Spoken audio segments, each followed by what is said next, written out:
Alors, le mot paradigme veut dire fondamentalement une espèce de vision du monde dans laquelle une société, à un moment donné de son histoire, s'insère.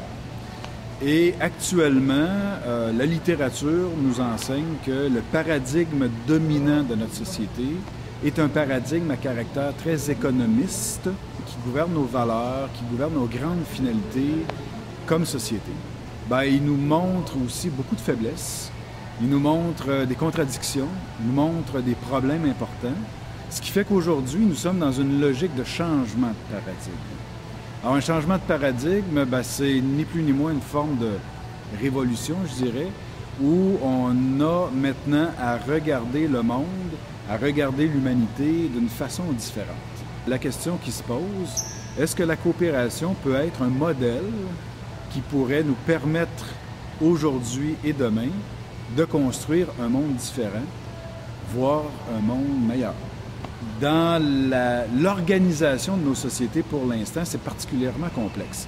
Pour une raison bien simple, c'est que le modèle coopératif, ou la coopération en général, est un modèle qui est très, très méconnu dans nos sociétés.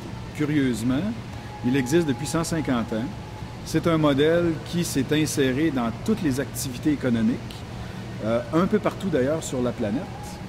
Mais curieusement, encore en 2012, c'est un modèle méconnu. Je dirais qu'il y a beaucoup de travail éducatif à faire pour reconnaître la pertinence de cette philosophie-là, parce que moi, j'ai l'impression que la pensée coopérative, pour l'instant, est encore mal structurée. Il y a un travail de fond à faire à ce niveau-là, et ce travail-là, aujourd'hui, il n'est plus moral. C'est-à-dire qu'il ne faut pas adopter la coopération, la coopérative, parce que moralement, c'est quelque chose d'important à faire. Je dirais aujourd'hui, c'est pas juste une question morale, c'est une question rationnelle. Quand on regarde les faits de nos sociétés actuellement, la coopération, elle s'insère comme un pivot, pas seulement pour l'avenir, mais déjà actuellement, pour être capable de répondre aux grandes problématiques qui sont les nôtres actuellement.